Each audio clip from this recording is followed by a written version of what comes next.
नमस्कार। स्वागत है आपका विकास जाजिम शो में।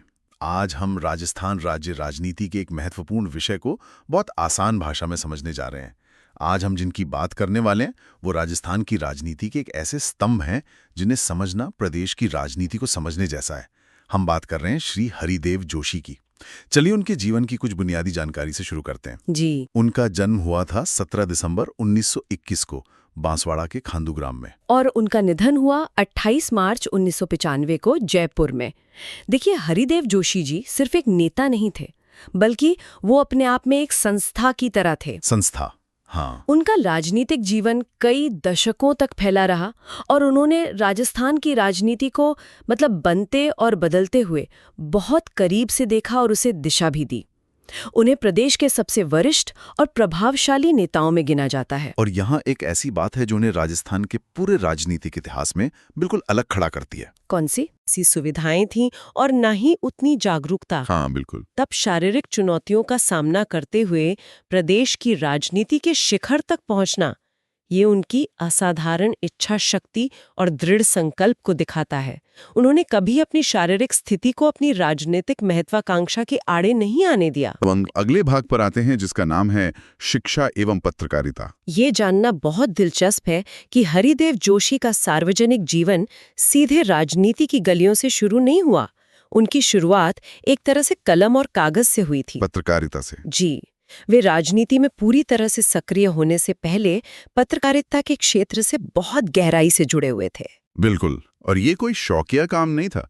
उन्होंने उस समय के दो महत्वपूर्ण पत्रों नवयुग और कांग्रेस संदेश का संपादन भी किया। जी। इससे ये पता चलता है कि लिखने, अपने विचारों को व्यक्त करने और जनता की नब्ज को समझने में उनकी कितनी गहरी रुचि थी। मेरा सवाल यह है कि क्या पत्रकारिता ने उन्हें सिर्फ मुद्दों को समझने में मदद की या इसने उनके राजनीतिक दांव-पेंच को भी धार दी? आपका सवाल बहुत अच्छा है। देखिए, पत्रकारिता एक नेता के लिए एक ट्रेनिंग ग्राउंड की तरह होती है। अच्छा। एक पत्रकार के तौर पर आप जमीनी हकीकत से जुड़ते हैं, लोगों की समस्याओं को बहुत करीब से समझते हैं और सबसे जरूरी बात, आप सीखते हैं कि जटिल से जटिल मुद्दे को सरल भाषा में जनता के सामने कैसे रखना है। हाँ, ये तो है। तो इन सभी कौशलों ने न केवल उन्हें जन सरोकारों को बेहतर ढंग से समझने में मदद की, बल्कि एक नेता के तौर पर उनकी पकड़ को भी मजबूत किया। वो जानते थे कि कौन सी बात जनता को प्रभावित करेगी। अब हम अगले भाग पर आते हैं जिसका नाम है विधानसभा जीवन। तो पत्रकारिता से उन्होंने जमीन को तो समझ लिया, लेकिन असली शक्ति का केंद्र तो विधानसभा ही थी।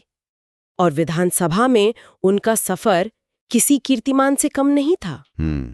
वे 1952 से लेकर 1993 के बीच कुल 10 बार राजस्थान विधानसभा के सदस्य चुने गए। 10 बार विधायक चुना जाना, ये लगभग 40 साल का समय है। बिल्कुल। आज की राजनीति में तो ये सोचना भी लगभग असंभव लगता है। बिल्कुल। ये दिखाता है कि जनता के बीच उनकी व्यक्तिगत पकड़ और स्वीकार्यता कितनी मजबूत रही होगी। बिल्कुल। उनका जो मुख्य चुनाव क्षेत्र था वो दक्षिणी राजस्थान का आदिवासी बहुल क्षेत्र बांसवाड़ा था। इसके अलावा वे पास के ही घाटोल क्षेत्र से भी विधायक निर्वाचित हुए। अच्छा। ये इस बात का सबूत है कि उस पूरे अंचल पर, उस आदिवासी बेल्ट पर उनका गहरा और एक छत्र प्रभाव था।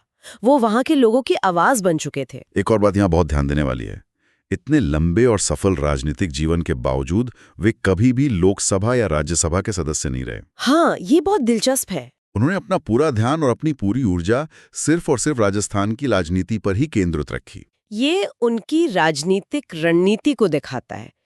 वो दिल्ली की राष्ट्रीय राजनीति में एक चेहरा बनने के बजाय राजस्थान में सत्ता की धुरी बने रहना चाहते थे। सही। उन्होंने अपनी कर्मभूमि राजस्थान को ही बनाए रखा और यहीं की राजनीति के चाणक्य कहलाए। और विधानसभा के अंदर भी उनकी एक खास पहचान थी। उन्हें एक बेहद अनुशासित, बेहतरीन रणनीतिकार और संसदीय परंपराओं का सख्ती से पालन करने वाले नेता के रूप में जाना जाता था। वो जानते थे कि सदन में अपनी बात कैसे रखनी है और विपक्ष को कैसे साधना है। अब हम अगले भाग पर आते हैं जिसका नाम है मुख्यमंत्री पद। 10 बार विधायक बनना अपने आप में एक बहुत बड़ी उपलब्धि है, लेकिन हरिदेव जोशी की महत्वाकांक्षा सिर्फ यही तक सीमित नहीं थी। उनका लक्ष्य तो प्रदेश का सर्वोच्च पद था, मुख्यमंत्री की कुर्सी। जी, मुख्यमंत्री की कुर्सी। और वो इस लक्ष्य तक पहुंचे भी। हरिदेव जोशी जी 3 बार राजस्थान के मुख्यमंत्री बने। 3 बार? हाँ, ये उपलब्धि उन्हें राजस्थान के कुछ गिने चुने नेताओं जैसे भैरों सिंह शेखावत और अशोक गहलोत की श्रेणी में खड़ा करती है। लेकिन यहीं पर एक बहुत बड़ा विरोधाभास भी है।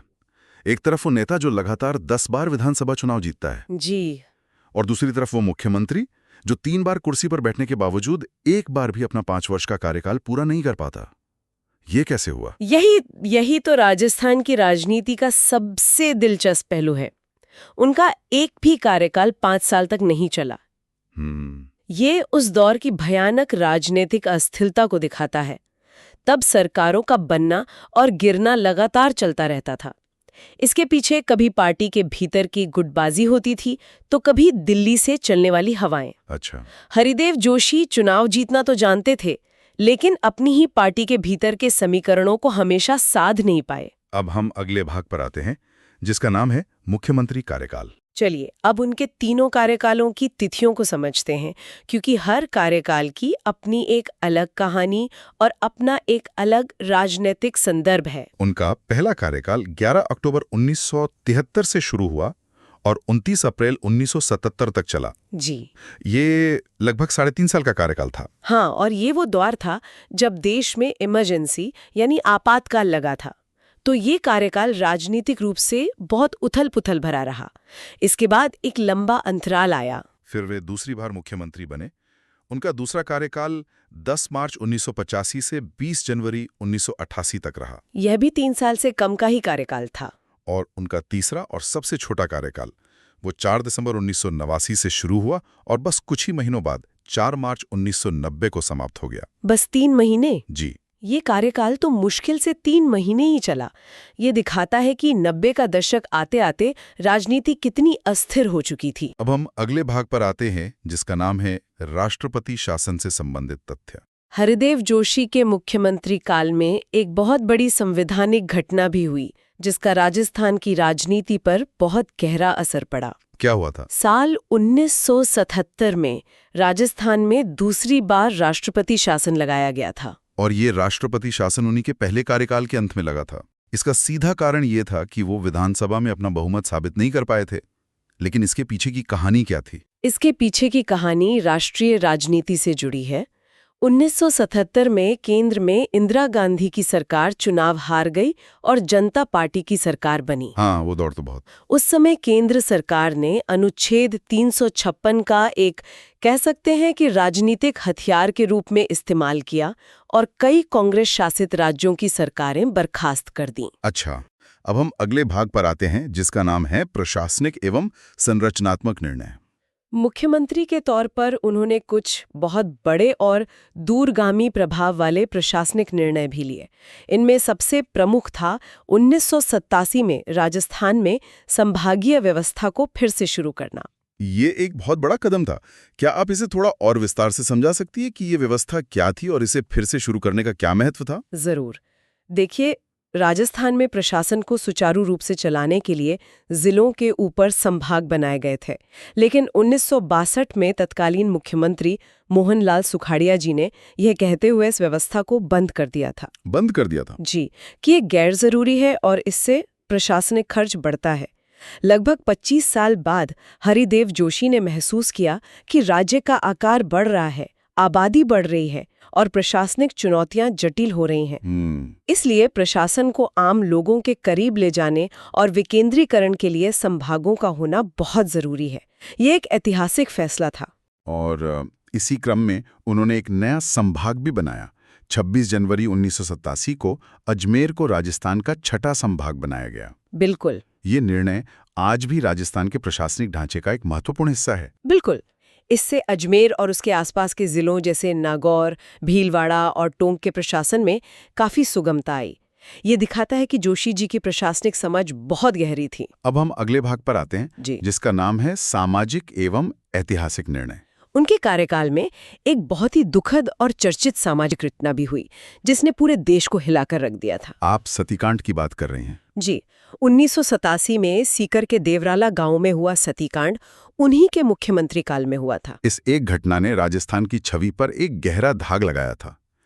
एक मुख्यमंत्री के तौर पर उनके लिए कितनी बड़ी चुनौती रही होगी? ये उनके मुख्यमंत्री काल की शायद सबसे बड़ी परीक्षा थी। इस घटना ने पूरे देश को झकझोर दिया था और समाज में महिलाओं की स्थिति और कुछ सामाजिक कुरीतियों पर एक राष्ट्रीय बहस छेड़ दी थी। दबाव बहुत ज्यादा रहा होगा। बहुत ज्यादा। उनकी सरकार पर तुरंत और कठोर कार्रवाई करने का भारी दबाव था। एक तरफ मानवाधिकार और महिला अधिकार की आवाज थी और दूसरी तरफ परंपरा और एक शक्तिशाली समुदाय की भावनाएं। ऐसे में कोई भी कदम उठाना बहुत मुश्किल था। तो उनकी सरकार ने क्या कदम उठाया? इस भारी दबाव के बीच उनकी सरकार सती निवारण अधिनियम लेकर आई, जिसमें सती प्रथा को महिमा मंडित करने को भी एक गंभीर अपराध माना गया।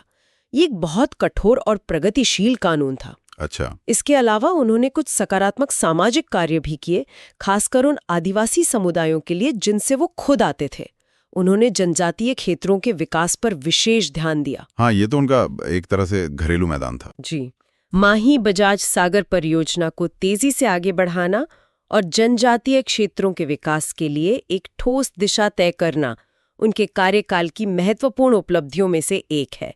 माही बजाज सागर परियोजना आज भी बांसवाड़ा और डूंगरपुर के आदिवासी बहुल क्षेत्रों के लिए एक जीवन रेखा की तरह है। सिंचाई और बिजली के लिए। हाँ, जिससे सिंचाई और बिजली की जरूरतें पूरी होती हैं। अब हम अगले भाग पर आते हैं, जिसका नाम है विपक्ष एवं संगठनात्मक भूमिका। हरिदेव जोशी का कद सिर्फ मुख्यमंत्री पद तक सीमित नहीं था। जब उनकी पार्टी सत्ता में नहीं थी, तब भी वे राजनीति में उतने ही प्रासंगिक बने रहे। मतलब विपक्ष में भी उनकी भूमिका थी? जी बिल्कुल। 1990 से 1992 तक वे राजस्थान विधानसभा में प्रतिपक्ष के नेता भी रहे। और सरकार के अलावा पार्टी संगठन पर भी उनकी पकड़ बहुत मजबूत मानी जाती थी। बिल्कुल। वे प्रदेश कांग्रेस संगठन में एक बहुत लंबे समय तक प्रभावशाली भूमिका में रहे। इसके अलावा उन्होंने सरकार में मुख्य सचेतक यानी चीफ व्हिप का पद भी संभाला। चीफ व्हिप, ये पद क्या होता है? ये पद पर्दे के पीछे बहुत शक्तिशाली होता है।